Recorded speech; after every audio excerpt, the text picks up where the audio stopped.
Tonight's talk is Mudros, Advance and Retreat, Naval Logistics at Gallipoli.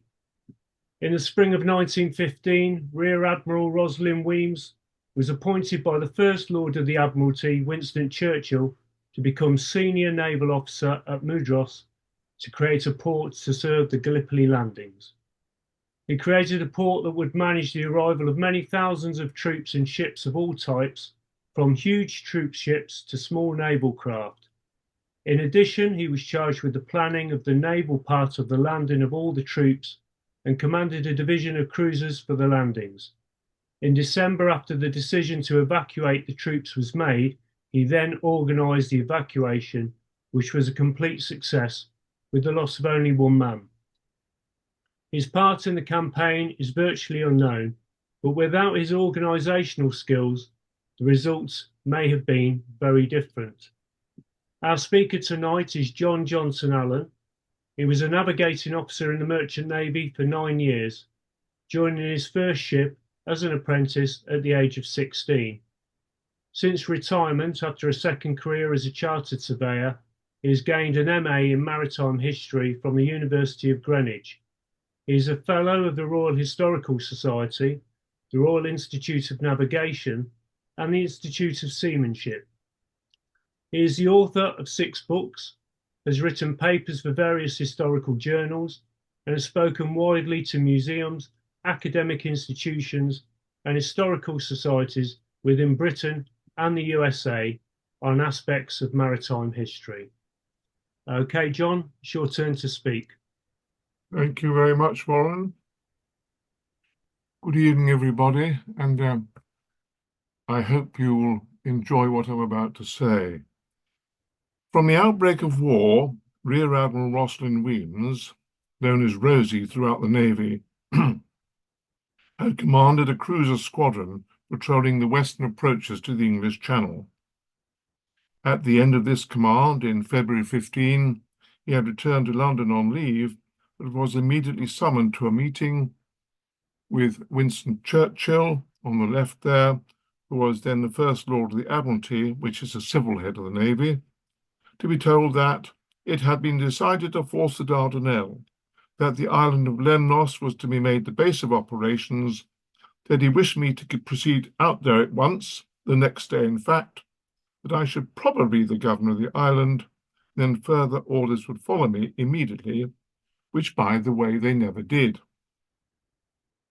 The lack of orders irritated him at the time, but when he arrived at Lemnos with his staff of 3, he noted, "I was glad I could consider myself a free agent, able to carry out my duties without the handicap of any limitations beyond those of my own conscience. It was to be a freedom for which I was to be very grateful in the future."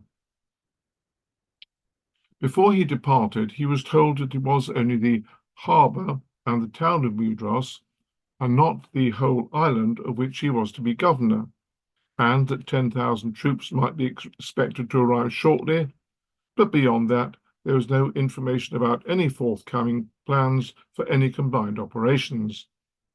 He therefore took up his post with only vague ideas of what I had to prepare for, but always hopeful that I should shortly receive some further instructions. The large harbour of Mudros was, when he arrived, virtually empty, with only a dozen or so ships at anchor.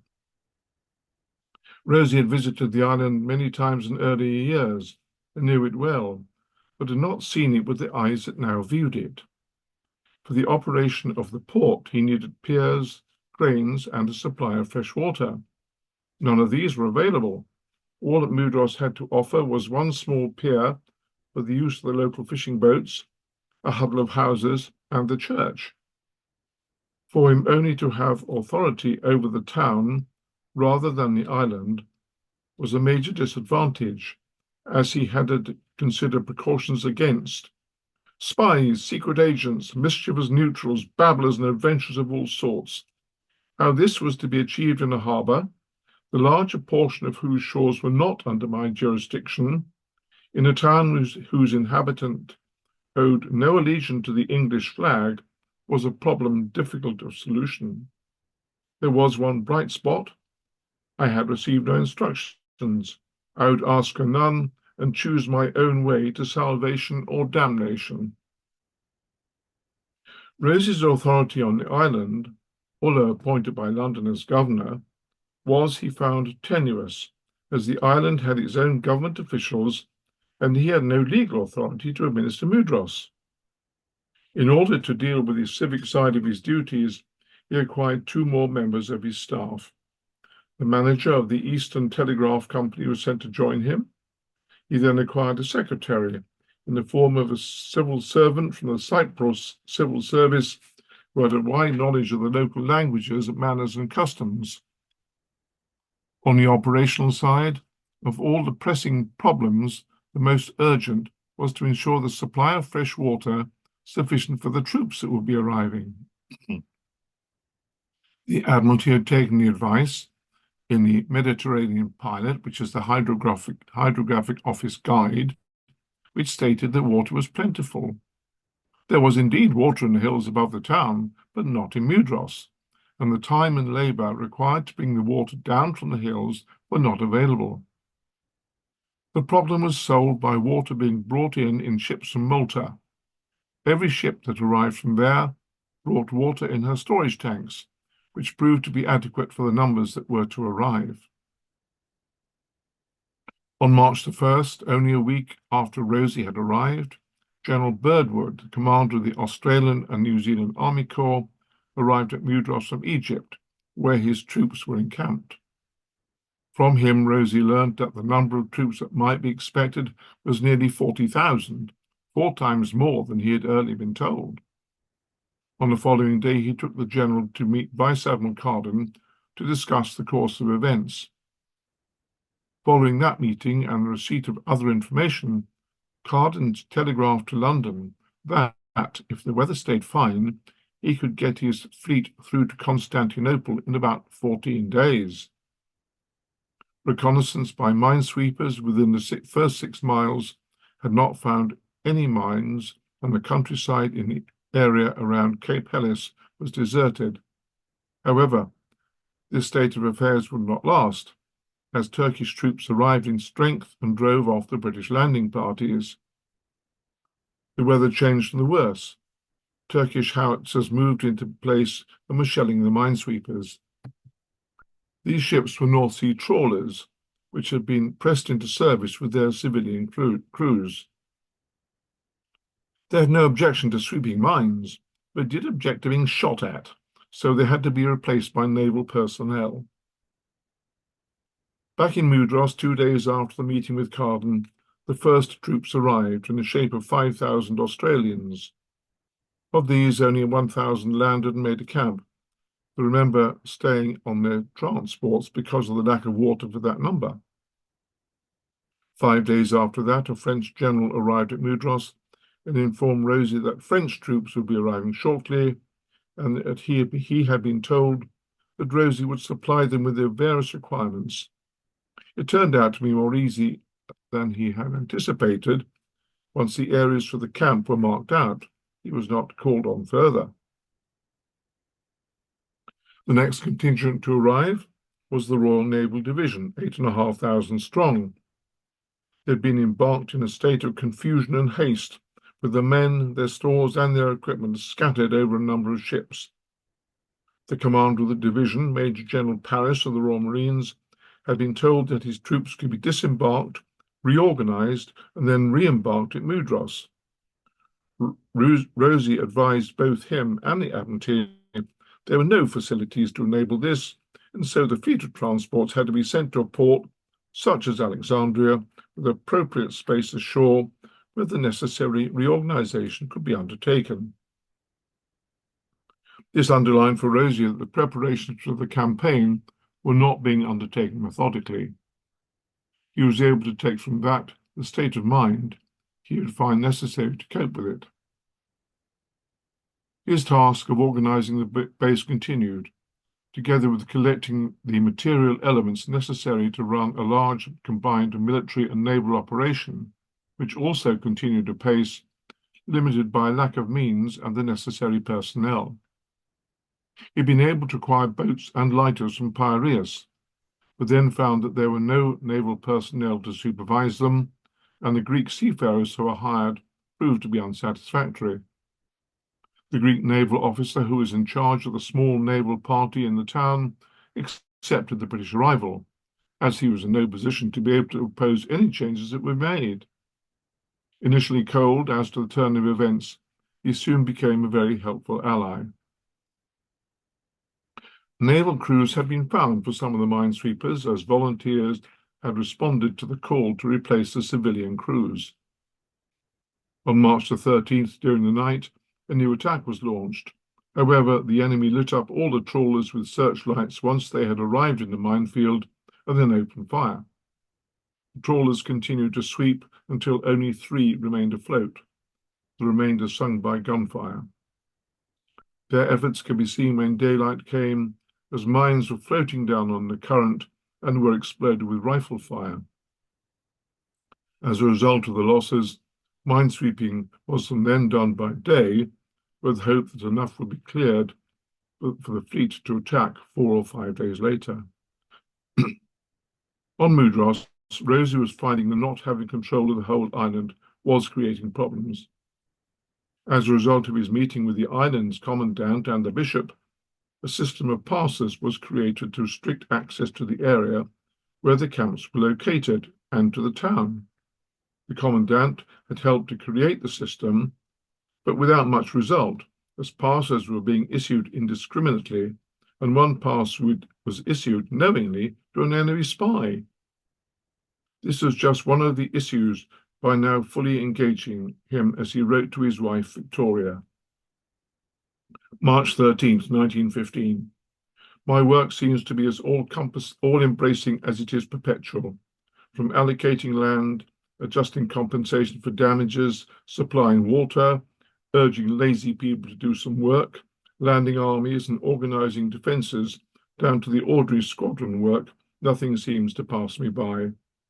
Telegrams pouring in baskets full, messages by wireless telegraphy, orders from England, generally contradictory, requests from all parts of the Mediterranean, demands of the possible and impossible from every quarter. This will give you some idea of what I had to deal with at all hours of the day and night. Merchant captains and military officers seem to vie with each other in seeing which can be the most tiresome, and all the time I know that one small exhibition of temper on my part at the wrong moment may do infinite harm. So you can imagine that I sometimes have a trying time. However, it is all interesting and often amusing, and I am consoled by the presence of a delightful old colonel of engineers who not only works well and quickly, but sympathizes with me and is full of humour and spirit, a boy of 18. He's been of great assistance to me, and between us we get a marvellous amount of work done in the 24 hours. You would have laughed had you been able to see me today settling the differences between a voluble and excited French colonel and a stolid and obstinate English major, both of whom wanted to pitch tents on the same piece of ground, and neither of whom spoke or understood a word of anything except his own mother tongue. Truly, I felt that Solomon would have been better fitted to deal with them than I, for each one of them was as much in the right as the other, inasmuch as neither had any claims at all, and both had to be satisfied. In a few minutes, I had both settled on quite new territory, each one thinking that I had just settled a dispute in his favour, and what a damn good fellow I was on one side, and aimable camarade on the other. The lack of information from which Rosie had suffered was also experienced by General Hamilton, who on the 12th of March had been appointed to command the troops on Lemnos. His written instructions received from Kitchener on the 13th were meagre and not entirely clear. They struck one of the Dardanelles commissioners as appearing like the utterances of a Delphic oracle. This much was plain: the scope of the military operation had not been decided, and Kitchener still hoped the Navy would be able to force the Straits without military help. Hamilton was provided to take with him to Lemnos a 1912 handbook on the Turkish army, a pre-war report on the Dardanelles defences, and an out-of-date map. On March the 15th, the plan of attack was issued, and on the same day, Vice Admiral Carden resigned on health grounds. 2 days later, Churchill appointed Rear Admiral de Roebeck as his successor, promoting him to Vice Admiral on Rosie's suggestion. On the 17th, Rosie went to a council of war on HMS Queen Elizabeth, now the flagship of de Roebeck. General Hamilton was also there. Rosie returned to Mudros with a clearer conception of the military ideas than I had yet been able to get. Kitchener's hope that the Dardanelles would be forced by the Navy was dashed on the 18th of March, when a naval battle in the Dardanelles resulted in the loss of HMS Irresistible and HMS Ocean, both battleships, the French battleship Bouvet, and caused severe damage to HMS Inflexible. For the situation to progress, it now required the military to be part of the operation. To that end, a meeting of the admirals and generals was held on HMS Queen Elizabeth on the 22nd, and it was decided that any combined action must be postponed until a comprehensive plan had been developed and agreed. As a result of that meeting, Rosie had, in addition to his responsibilities for the basic Mudros, been given the task of the preparation of the naval part of the combined operation.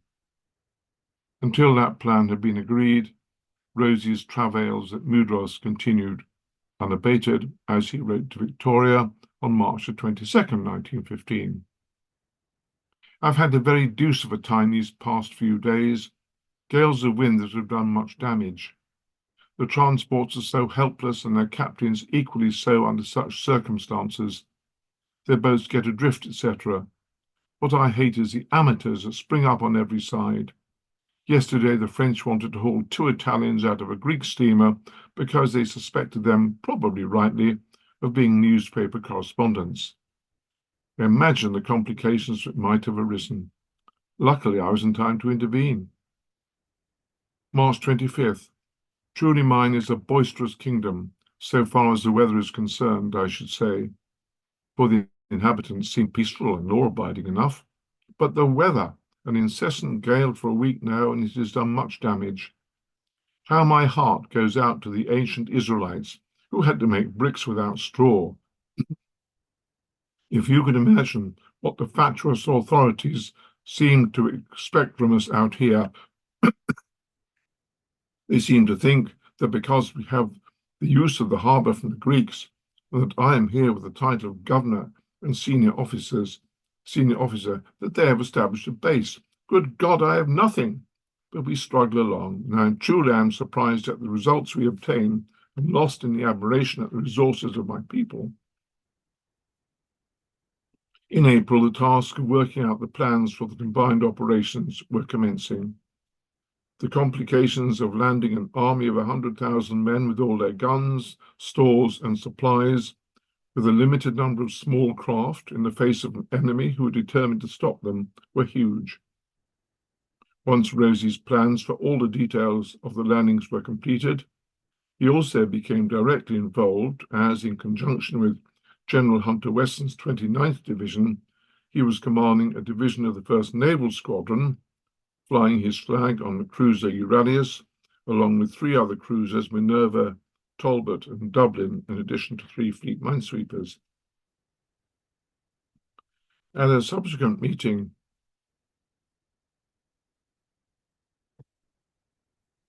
of the staff, a proposal was put forward by Commander Unwin, an officer on Rosie's staff, for landing men from a ship adapted for the purpose, which could be run up onto the beach. This was probably the first landing ship ever to be used.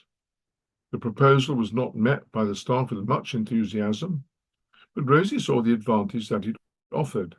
The shortage of small craft for landing men on the beach was a major problem, and this idea overcame that. He therefore gave his consent, and Unwin was told he could take any ship I liked in the harbour and fit it out as I liked to carry out my scheme. He chose the River Clyde, a 4,000-ton cargo ship which had been chartered to the French for carrying military stores. She was released from her charter and went along the depot ship HMS Reliance to be converted for her new purpose. Unwin asked for volunteers from HMS Hussar to man the ship. Each had 6 seamen, 6 engine room ratings, the warrant engineer, the ship's carpenter, and her surgeon. Midshipman George Drury, RNR, became her second in command. Rapid promotion for a teenager, although on a very short one-way trip to a dangerous destination. All the arrangements were in place by the 19th. Rosie hoisted his flag on Euralius on that day. He noted, "It was pleasant to be once more surrounded by officers and men who I had grown to know so well during those weary months in the Channel, and for whom I had formed so high a regard."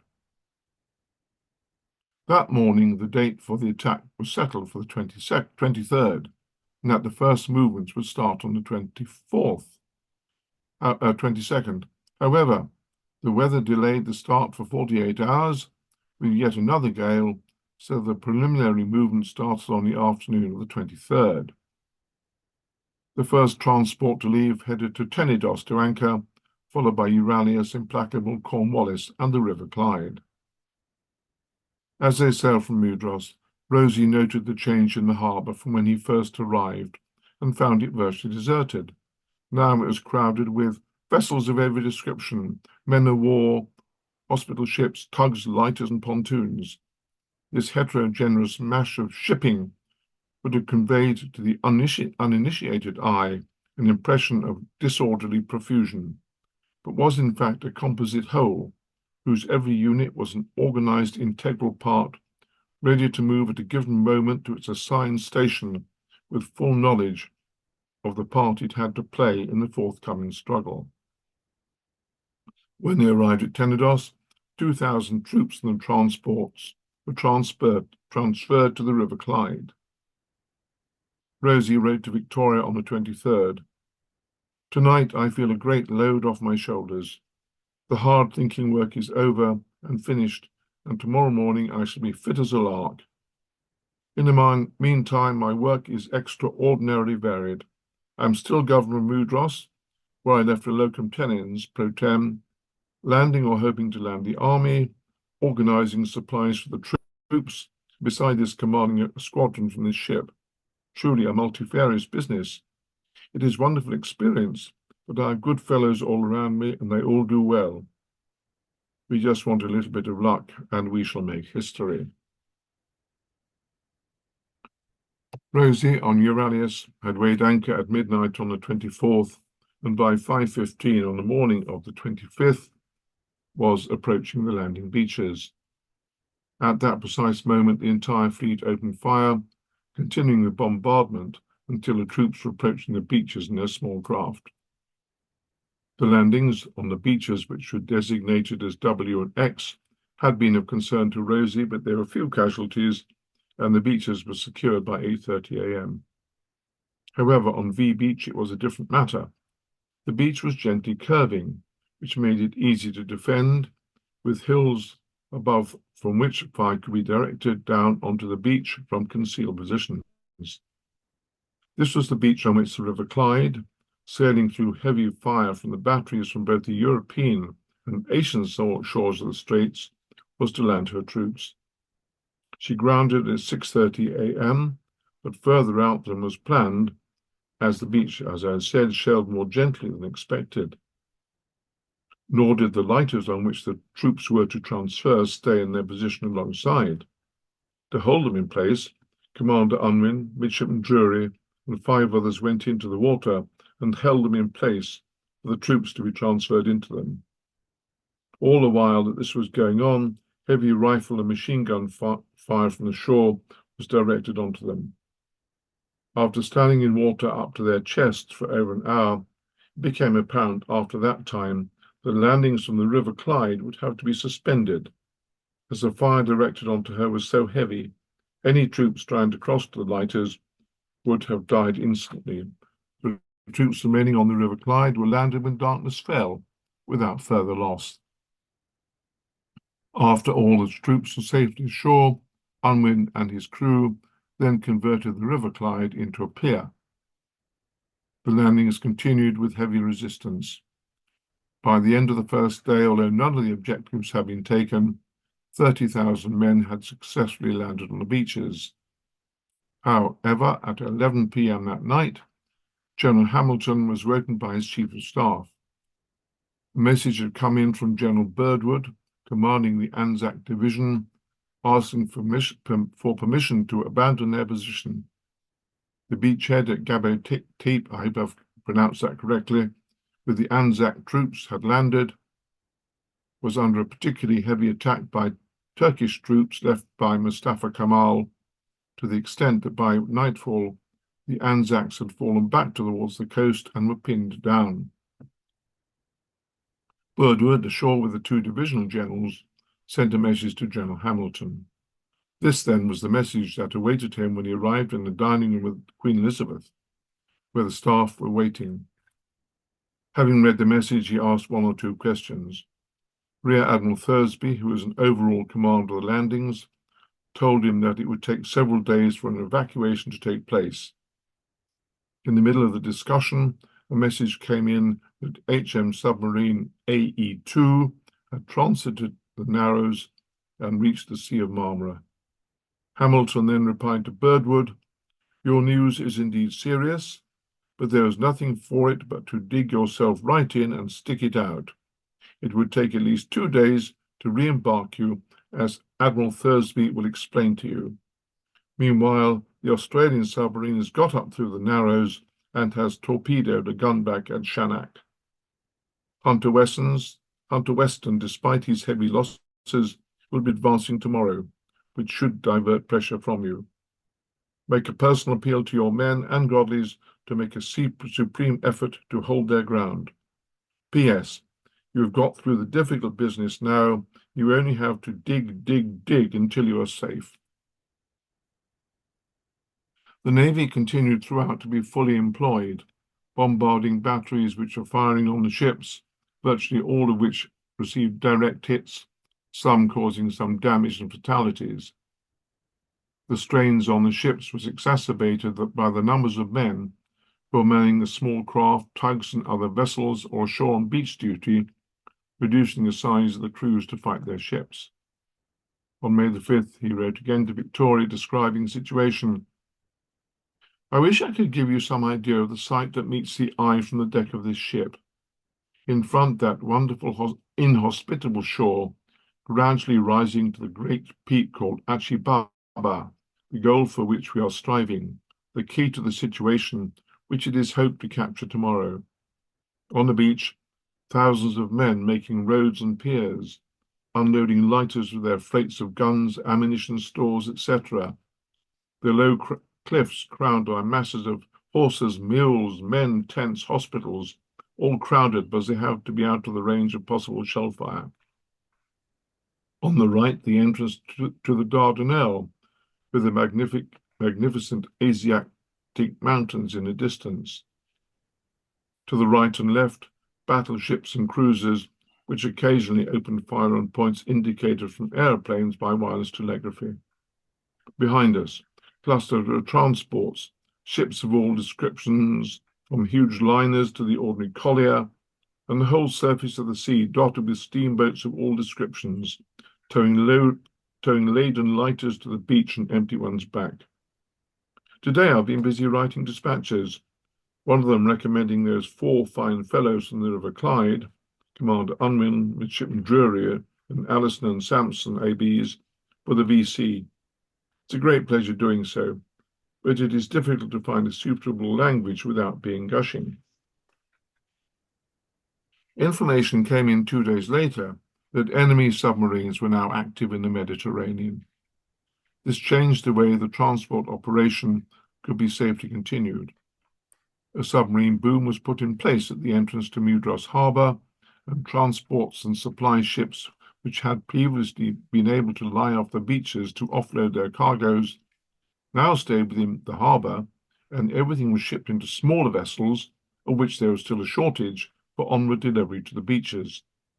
This, of course, slowed the entire landing process considerably. The submarine threat became very real on May 25th, when a battleship HMS Triumph was sunk by a torpedo, capsizing after only 8 minutes and sinking 30 minutes later. 2 days, another battleship, HMS Majestic, was sunk by a second torpedo, both being fired from U-21 under the command of Otto Hersing. As the summer progressed, the heat rose. Late in June, Rosie wrote, June 25th, the weather is very hot, which perhaps helps the work to go slower and gives me much trouble to make other people keep their tempers. Not that they lose them really, but the heat always magnifies molehill troubles into mountainous difficulties. I can't tell you what an extraordinary job I have fallen into. I seem to have my finger into every sort of pie that ever was baked. It's a great experience. The military staff here seem quite incapable of grasping the fact that the sea and the dry land are two different elements. As the summer progressed, the incidence of disease increased dramatically. Typhus and dysentery were rife. The latter, because of the conditions in which the troops existed, spread rapidly, caused by the flies, which were of plague proportions. It affected virtually every man in the army, including General Hamilton himself. Reinforcements were sent out from England, following Hamilton's urgent request. 3 more divisions were to be sent, and on July the 10th, the first detachments arrived on board the large liner Aquitania, which carried 6,000 troops. Her movements had been under cloak of so much secrecy that even Rosie wasn't aware of her arrival date. As a result, she arrived off the port in the early hours of the morning to find that the gate in the anti-submarine net was closed. She had to wait, stopped in open water, a prime target for a submarine, before the gate could be opened. The arrival of these extra troops at Mudros had required further camps and hospitals to be put on the shores of the harbour. In addition to the fresh troops, more ships arrived, including monitors, shallow draft ships mounted with large caliber guns for shore bombardment. Also, which gave Rosie particular pleasure, motor lighters designed for transporting horses and men to the beach. They had flat bottoms and a gangway which was lowered when the lighter ran onto the beach to allow the horses or troops to disembark. They carried up to 400 men or 40 horses at a time. The epidemic of dysentery, which had spread throughout the army, was overwhelming the medical services. It had been envisaged that field hospitals would be set up on the shore on the peninsula. This did not happen, so the hospitals which had been set up on Lemnos were filled with men evacuated from the beaches. These hospitals also became overwhelmed, and more were accommodated on hospital ships, which also became unable to cope. The preparations for handling the sick and wounded had been wholly inadequate. The wounded were taken off the beaches to the hospital ships. When they were full to capacity, the warships accommodated as many as they could. Boats with wounded aboard were going from ship to ship, seeking a space. Empty transports were used, but they had no doctors or medical equipment on board. In August, Rosie himself was affected by dysentery and could not shake off the effects of it. In order to regain his health, he went to Athens to have a meeting with the British minister to discuss many aspects of the administration of Lemnos. He was back on August the 30th after 2 days away. By September, Mudros had grown rapidly to cope with the numbers of ships which were using the harbour. On any one day, between 150 to 200 large ships and a huge fleet of small craft, tugs, trawlers and other vessels were inside to the harbour of Mudros. Up to 50 ships arrived or left every day. In the middle of October, General Hamilton was recalled and replaced by General Sir Charles Munro, who came to Gallipoli after commanding an army in France. The political situation in the Balkans was causing difficulty for the Allies as the Greek government demanded their support to defend Salonika. On October the 31st, General Munro telegraphed to London, strongly recommending the immediate evacuation of the peninsula, setting out all his reasons for arriving at this conclusion. At the same time, Commodore Keyes, the Chief of Staff to Vice Admiral Roebuck, had travelled to London with a proposal to put before the Admiralty and the War Council plans for a squadron of ships to force their way through the Straits towards Constantinople. Rosie was in favour of this idea as it accorded with his own views. However, on November the 4th, Kitchener telegraphed to General Birdwood that the naval plan was not likely to be approved and to produce a scheme for evacuation. De Roebuck went on leave on November the 25th.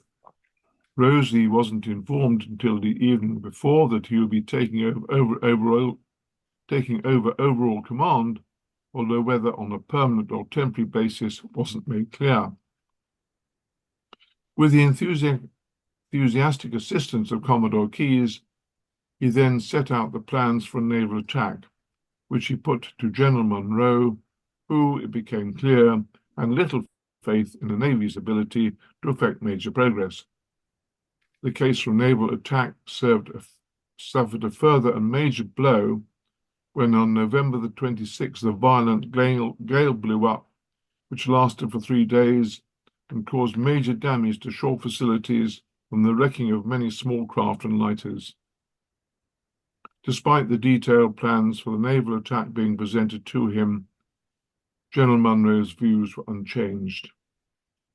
The move towards evacuation continued, and despite Rosie's own views, he saw little likelihood of it happening, and accordingly started planning with General Birdwood for the eventuality of evacuation.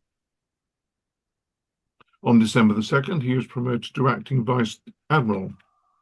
6 days later, he received a personal telegram from the Admiralty announcing that, in the face of unanimous military opinion, HM government have decided to shorten the front by evacuating Anzac and Suvla. The blow was bitter, and all the more so since the heights to which our expectations for a naval attack had been raised had been great. I have no illusions about shortening the front. I knew full well that evacuation of Suvla and Anzac could only hold that of Helles, must inevitably lead to retirement from the peninsula and an inglorious termination of the campaign. After an exchange of telegrams with London, which failed to make any change to the decision, Rosie turned all his attention to planning for the evacuation. The plan was all hinged on secrecy. The aim was to evacuate the entire force without the enemy's knowledge. This was to be undertaken in the season of winter gales. If a southerly gale had blown up, it would have made a rapid evacuation impossible. Piers would have been wrecked, causing the embarkation to be carried out from open beaches and with heavy losses among small craft. The removal of all the guns, thousands of vehicles, animals, and all the huge quantities of stores started on December the 10th and lasted for 8 days until all that could be removed had been. The Allied and Turkish trenches were only 300 yards away from each other, and in places were only 5 yards apart. This was the first time that such an evacuation had been planned or even attempted. Rosie wrote to the First Sea Lord, Admiral Jackson, terrified, should the slightest hitch occur, one wretched, stupid private might well cause a disaster. At that time, there remained some 40,000 men, divided between the two beaches, who were to be evacuated over the next 2 nights, with the few guns that remained, which were needed for holding the positions in the final hours. The nights of the 18th, 19th, and the 19th, 20th were fixed upon as those of the final stage. The transportation of 43,000 men within the dark hours of those 2 nights required the employment of an amount of shipping that strained our resources to the utmost. I asked for and obtained the services of Admiral Fremantle's squadron. They arrived at Mudros on the 14th, and their ships, companies, and boats were a welcome addition to our means. A flotilla of more than 100 motor lighters, trawlers, steamboats, and pulling boats were collected at Kefalo by the 17th, from whence they would be dispatched to the different beaches for the conveyance of the troops to the vessels destined to carry them away from the peninsula. These consisted of 14 troop carriers, each holding on an average 1,200 men, and then 2 old battleships sent from Egypt for the purpose and 2 light cruisers. At 9 p.m. on the evening of the 18th, Rosie embarked on a destroyer and spent the night passing up and down the coast, watching and waiting for I hardly knew what. But in truth, there was little to see. All was still. Not a sound was audible, except for an occasional burst of musketry, such as might have been heard on any night of our occupation of the peninsula. Except for the movements of the transports that glided noiselessly into their positions, eased down their anchors, took on their quota of men, and as silently steamed off, to be succeeded in like manner by others, there was nothing to indicate by eye or ear that there was anything unusual going on. At 5:40 a.m. the night's work was over, and at dawn all traces of this silent retirement had vanished. The morning of the 19th dawned as fine as the 18th had been, but the risks were even greater, as any mistake might have alerted the enemy and caused the annihilation of the remaining troops. For the second night, Rosie embarked on the cruiser HMS Chatham with General Birdwood. He said there was as little evidence of any great undertaking as there had been the night before. The transports arrived with the same silence and with the same regularity. The whole operation was carried out with the precision of a peacetime maneuver. At 4:30 a.m., a prearranged signal from the beach at Anzac indicated that the last man had left the beach. At Suvla, the last boat left the beach at 5:40 a.m. Rosie had estimated that the evacuation could have lost 30,000 lives. Only one life was lost, and that was from a man who wandered away and couldn't be found. After the event, a German newspaper reported, "The English realized the hopelessness of the struggle in the last week of November, and about the middle of December had prepared their retreat in a manner so admirable as to call forth all praise. As long as war exists, that evacuation will stand in the eyes of all students of the strategy of retreat as a masterpiece which has before now never been attempted." Rosie laid the success down to faultless staff work, perfect discipline, clever devices for hoodwinking the enemy, mutual confidence between officers and men, hearty cooperation between the two services, and finally good fortune as regards weather. He returned to Mudros on the 21st. A gale had blown up on the day immediately after the evacuation was complete. The weather had indeed played its part when required. On his arrival, he received the news that de Robac was due to return to resume command, and that he, Rosie, was offered the command of the East Indies Station. He was also appointed KCB for his work in the Dardanelles. He sailed for England on Christmas Eve, his part in the Dardanelles campaign over. Thank you.